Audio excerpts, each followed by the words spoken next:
E aí, pessoal, tudo bem com vocês? Sejam todos muito bem-vindos a essa série de vídeos gravados para o curso de Teoria da Computação da Universidade Federal de Campina Grande. Espero que vocês gostem e aproveitem bastante esses vídeos. No vídeo anterior, nós falamos sobre autômatos finitos não determinísticos e como a computação é realizada nesses autômatos. Hoje nós vamos fazer uma comparação entre autômatos finitos não determinísticos e autômatos finitos determinísticos. Vocês já devem estar um pouco cansados de escutar eu dizer que uma linguagem é regular se e somente se ela é reconhecida por um autômato finito determinístico. Ou seja, toda linguagem regular é reconhecida por um autômato determinístico, um autômato finito determinístico, e todo autômato finito determinístico reconhece necessariamente uma linguagem regular. Se a gente olhar para as definições das funções de transição dos autômatos determinísticos e não determinísticos, nós temos o quê? Nós temos que, no autômato determinístico, a minha função de transição é definida como eu pego um estado e um símbolo e levo em um estado. No autômato não determinístico, como é que define? Eu pego um estado e um símbolo, que pode ser o símbolo vazio também, e eu levo onde? Eu levo no conjunto potência do conjunto de estados do autômato, ou seja, ele vai em um conjunto de estados. Claramente, essa primeira definição, certo? Ela cabe dentro da segunda. Essencialmente, isso me diz que um AFD é um caso especial de um AFN. Um AFN é uma generalização de um AFD, certo? Ou seja, eu sei que os autômatos não determinísticos eles vão reconhecer, pelo menos, todas as linguagens que os autômatos determinísticos reconhecem. Já que todo autômato determinístico também é não determinístico, certo? Eu sei que os autômatos não determinísticos eles vão reconhecer pelo menos a mesma classe de linguagens que os determinísticos reconhecem. A questão é, eles reconhecem alguma linguagem a mais? E a resposta é não. Eles não reconhecem nenhuma linguagem a mais. Apesar do aparente poder de expressividade maior que o não determinismo nos traz, o poder de expressão dos autômatos não determinísticos é exatamente o mesmo dos autômatos determinísticos. Ou seja, eles reconhecem a mesma classe de linguagens. E que classe é essa? A classe das linguagens regulares. Isso nos traz uma nova definição de linguagem regular, que é uma linguagem regular. Uma linguagem é regular se e somente se ela é reconhecida por um autômato finito não determinístico, certo? Ou seja, autômatos finitos determinísticos e não determinísticos são equivalentes. E como é que nós provamos essa equivalência? Ora, é fácil ver que um AFD é um caso especial de um AFN. Então, todo AFD ele pode ser entendido como um AFN, pois as definições cabem uma dentro da outra. Então, por definição, um AFD é um AFN.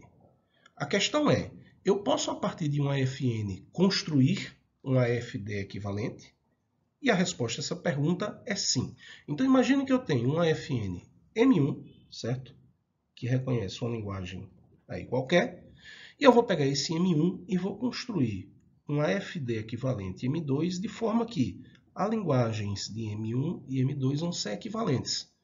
E o que é que eu vou ter que fazer?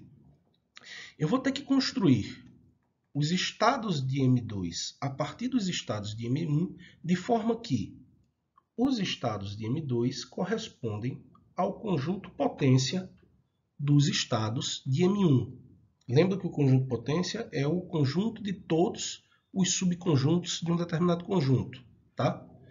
E quem vai ser o estado inicial? Bom, o estado inicial do M2 vão ser todos os estados de M1 que podem ser alcançados através de transições epsilon, certo?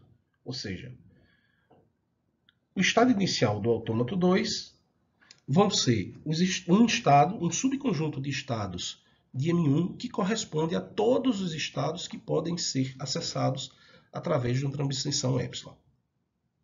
Observe com cuidado. Os estados do autômato resultante M2, que vai ser determinístico, equivale ao conjunto potência de Q1, ou seja, ao conjunto potência do conjunto de estados de M1, certo? Quem é o estado inicial do autômato 2, do autômato M2? Vai ser aquele conjunto que está aqui, aquele elemento conjunto que está aqui em Q2, que pode ser atingido através de transições epsilon a partir do estado inicial do autômato M1, que é não determinístico.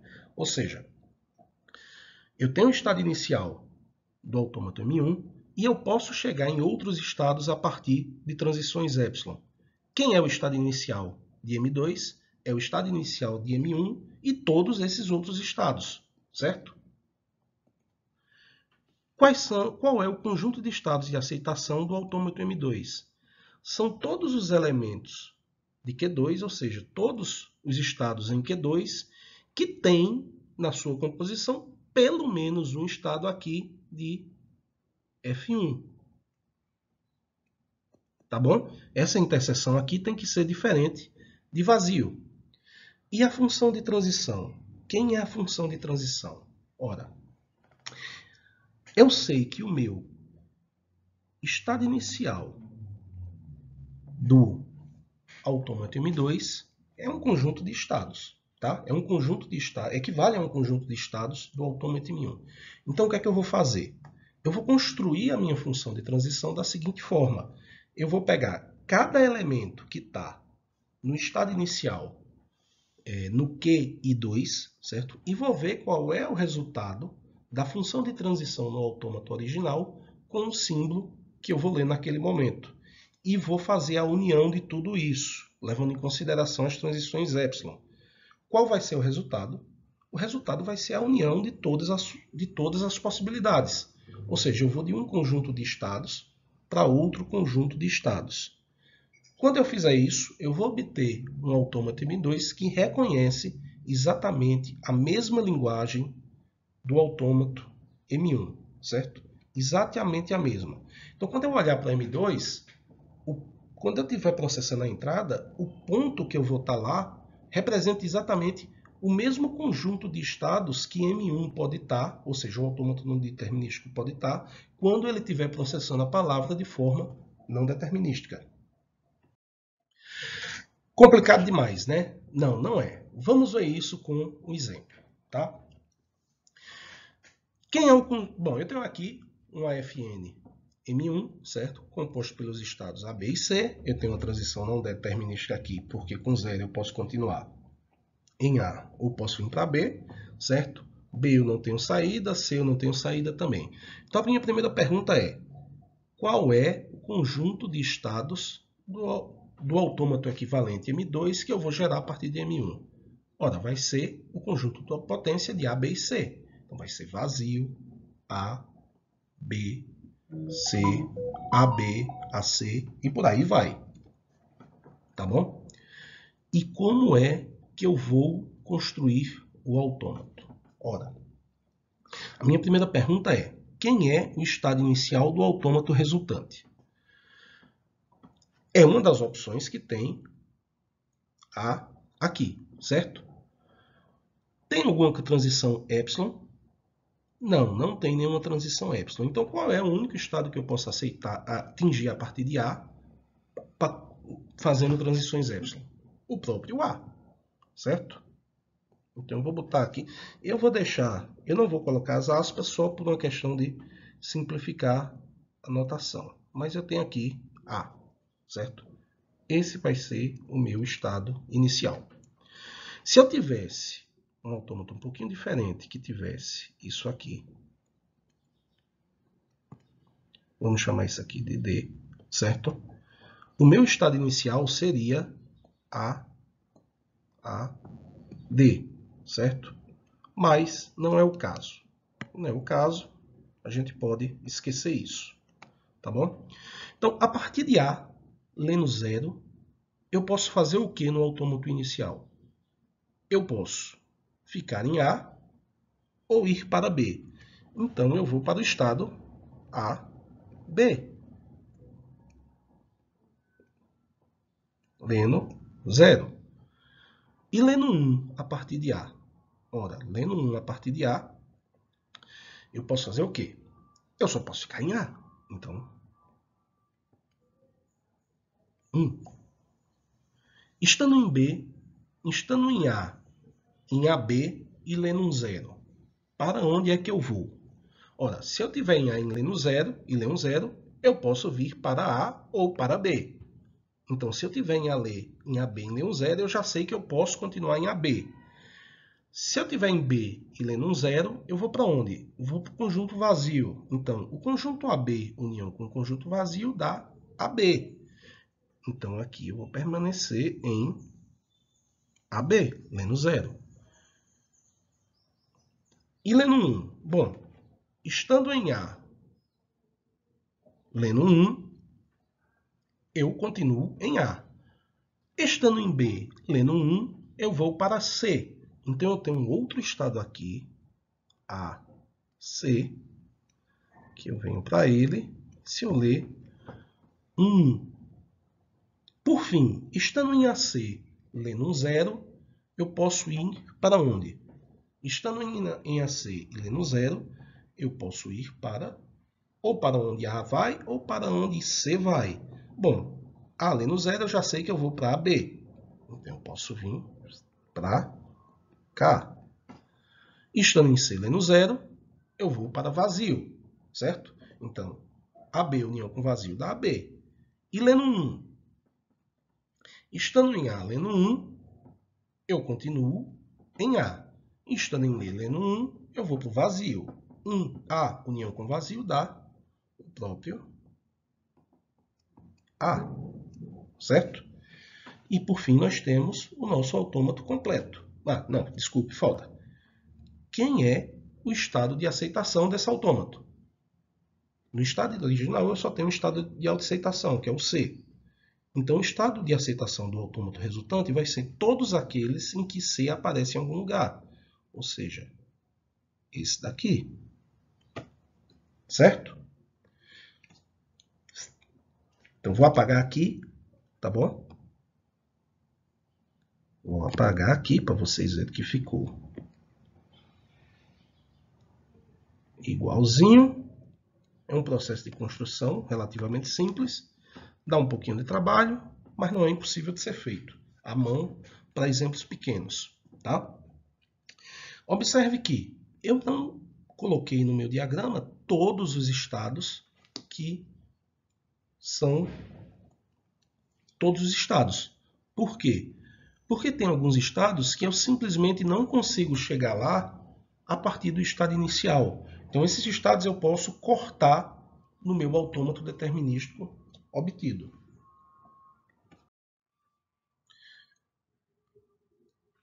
Bom, um autômato finito determinístico, ele é necessariamente não determinístico por definição, tá? E sempre eu posso obter um autômato determinístico a partir de um não determinístico. Isso quer dizer o quê? Quer dizer que eles têm exatamente o mesmo poder. Eu sempre consigo obter um a partir do outro, e vice-versa. Mas algumas vezes é mais fácil fazer um não determinístico do que fazer um determinístico, certo? Equivalente. Se eu vou construir, se eu vou desenvolver o meu autômato, ou seja, eu não tenho um não determinístico, que é geral determinístico, ou o contrário, certo? Se eu não tenho nenhum dos dois e vou fazer, às vezes é mais fácil fazer um não determinístico, às vezes é mais fácil fazer um determinístico. Em geral, é mais simples fazer um não determinístico, certo? Por exemplo, se a gente olhar o autômato abaixo, que reconhece as linguagens que contêm a palavra 101. O autômato da esquerda, que é o determinístico, ele tem muito mais condições, ou seja, ele tem mais transições, tem mais ifs do que o da direita, que é o não determinístico. O não determinístico, ele simplesmente adivinha qual é o momento que ele vai passar do estado A para o B, por exemplo, certo? É uma, entre aspas, adivinhação que é feita. Essa adivinhação não vem de graça, ela ocorre graças ao não determinismo, tá? Às vezes é mais fácil fazer um, às vezes é mais fácil fazer um autômato que do outro tipo. Às vezes é mais fácil fazer um não determinístico, às vezes é mais fácil fazer um determinístico. Em geral, é mais fácil construir um não determinístico, mas o poder de expressão desses dois modelos computacionais é exatamente o mesmo. Autômatos determinísticos e não determinísticos dizem respeito à mesma classe de linguagens. E que classe é essa? A classe das linguagens regulares. Essa possibilidade que nós temos de adivinhar qual é o momento que eu pulo de um estado para o outro, tá? Me dá algumas possibilidades que antes com os autômatos determinísticos eram muito difíceis. Então, lembrem da concatenação, que eu disse que era muito difícil construir um autômato que reconhecesse a concatenação de duas linguagens, certo? Aqui eu não tenho esse problema. Então, imagine que eu tenho duas linguagens, a linguagem 1 e a linguagem 2. A linguagem 1 é o sigma estrela, ou seja, são todas as palavras que podem ser construídas em cima do alfabeto 01, inclusive a vazia, certo? E a linguagem 2 são todas as palavras que contêm apenas um zero, ou seja, e pelo menos um zero. Se tiver pelo menos um zero, eu chego em estado de aceitação. No momento que eu leio um 1, seja aqui ou seja no início, eu venho para esse estado lixo e não saio mais dele. Tá? Como é que eu construiria um autômato que reconhece a concatenação desses dois autômatos? Ou seja, um autômato que reconhece palavras que têm uma sequência qualquer de zeros e uns e terminam necessariamente por um ou mais zeros. Ora, com não determinístico isso é trivial. Eu posso simplesmente ler zeros e uns no meu estado inicial, certo? E não deterministicamente, quando eu ler um zero, eu pulo para aqui, para o estado de aceitação, e eu continuo a ler zeros indefinidamente, tá? E isso aqui não deveria estar aqui. Um typozinho no slide. Esse aí não vai contar como ponto extra, porque eu já apontei, tá bom? Quando eu chegar no estado de aceitação, eu continuo lendo zeros, e se eu ler um 1, eu saio dele e vou para um estado lixo. Ou seja, com não determinismo, a concatenação começa a ficar muito mais fácil. Começa a ficar não, ela se torna bem mais fácil de ser feita utilizando um autômato infinito. E, já que eu sei transformar um autômato finito não determinístico em um determinístico, eu posso pegar isso aqui e transformar ele em um determinístico. E eu vou ter um autômato finito determinístico equivalente que vai reconhecer a concatenação dessas duas linguagens. Bom, pessoal, por hoje é só. Espero que vocês tenham entendido e que tenham gostado do vídeo.